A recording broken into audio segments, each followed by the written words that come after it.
Hi everybody, I'm Sarah Ockwell-Smith. Welcome to my latest SOS parenting video. Today I want to talk to you about transitions, and particularly helping children with transitions. So what do I mean when I say transitions? I mean helping children to move maybe from one activity to the next, from one place to the next, or just changing the transition of something that they're doing through to something else. So here a good example would be you've gone to the park with your child and they're happily playing on the slides or the swings, and now it's time to leave the park and go home.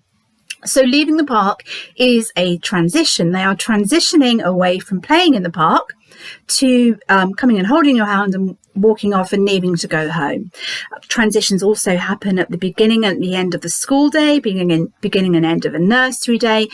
Also could be a bigger transition, so something like moving house or going on holiday. But it's the change from one thing to the next. Now, we know children really tend to struggle with transitions. They don't do well with change. Children are creatures of habit. They like their world to be known and safe and reassuring, and they struggle when moving from one thing to the next. So what can we do to help them? Well, there are a few things. The first thing we want to do is try to help them before that transition happens. So what I mean by that is preparing them. So talking them through what will happen long in advance of it actually happening. So here you could do some role plays. What happens when we're at the park? You know, I'll be you, you be me, and it's time to leave. And this is what we do now. We can read lots of books that have transitional moments in them. So children going to or from school, going on holiday, moving house, leaving the park, changing activities. If you can find a children's TV program that has transitions in as well, that would be really good. The other thing that you could do is also make a bit of a social story or a scrapbook where you take photos of them happily sort of waving and leaving or packing away at one activity before they start another activity. But the work that you put in long before the actual transition is really helpful. So we're preparing on the one hand. Now let's imagine the transition is closely approaching. It's in the next few minutes, the next 10 minutes or so. The next thing that we want to do is to give the children plenty of warning. So you could say something like 10 minutes to go, 5-minute warning. The tricky part here, though, is that children tend to not really have as much grasp with the concept of time as us. So it's still really good to warn them and sort of give them a bit of a time countdown, 10-minute countdown, 9-minute countdown, 8-minute countdown, and so on. If they have a watch and they can read the time, it would be really good, particularly if they have a digital watch that has a countdown time on it. That would be really helpful for them. But one other way that you can count down or give them warning is by using something that they can predict, such as singing a song. You could say, right, we're going to sing row, row, row your boat 10 times. And when we get to number 10, it's time to go. So it's just making time more real and more tangible for them. But the other thing as well involving singing a song is it really helps them to sort of concentrate on the song and feel relaxed and make what could otherwise be quite a stressful period. Transitions can be really stressful for children, a little bit happier. So I really like to, with my own children when they were young, they're much older now, they're all in their teens, but when they were little, I used to make up songs for transitions. So it would be the tidy up time song if we were putting a toy away, or it would be the it's time to go home song if we were at the park or at school, or the holiday song. And actually, bizarrely, we still have a song that we sing in the car on the way to, if we're driving long distances. And the sort of the ownership and the family fun in that song really seems to help them as well. So see if you can just make up your own song. I used to just use nursery rhymes that already existed and add my own words over the top.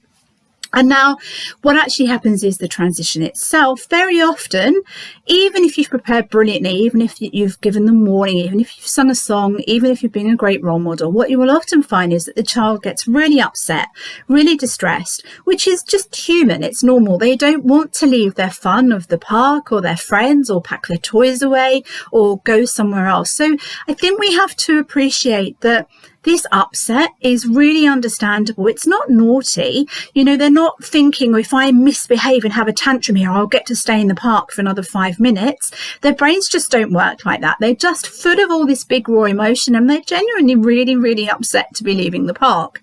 So we mustn't look at this as bad behavior or naughty behavior. They're just little balls of emotion, and their emotions are all coming out. They're not doing it to deliberately wind you up or to get another 5 or 10 minutes out of you because they're misbehaving to try to get their own way.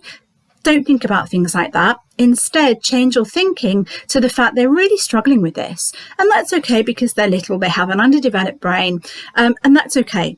However, you still, if you need to leave, hold your boundary strong. Okay, but we did count down and it is time to leave now.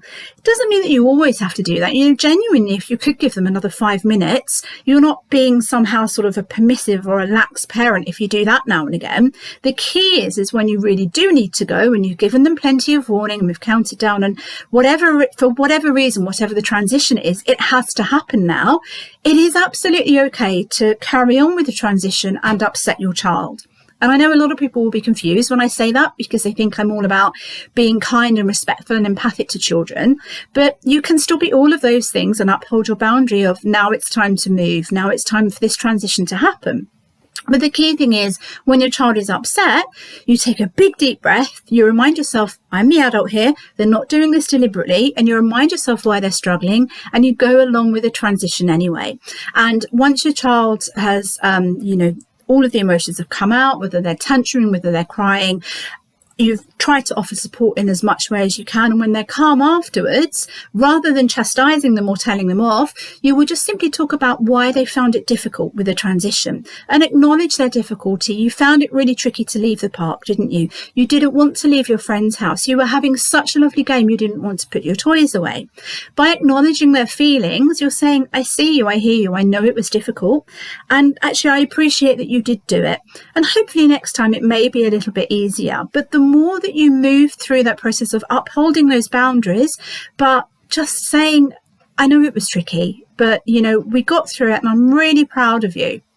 But what you also must do then is realize that they're also going to struggle the next time and the next time and the next time. It doesn't matter how much you prepare. It doesn't matter how brilliant you cope in the moment. Struggling with transitions is a really big deal all the way through, certainly the younger child. And actually, I bet you as an adult struggle with transitions sometimes too.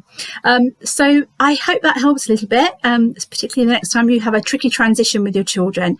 If you do want to join me for more parenting videos, please do hit that subscribe button. I add a new video every Wednesday. Thanks for tuning in. Bye.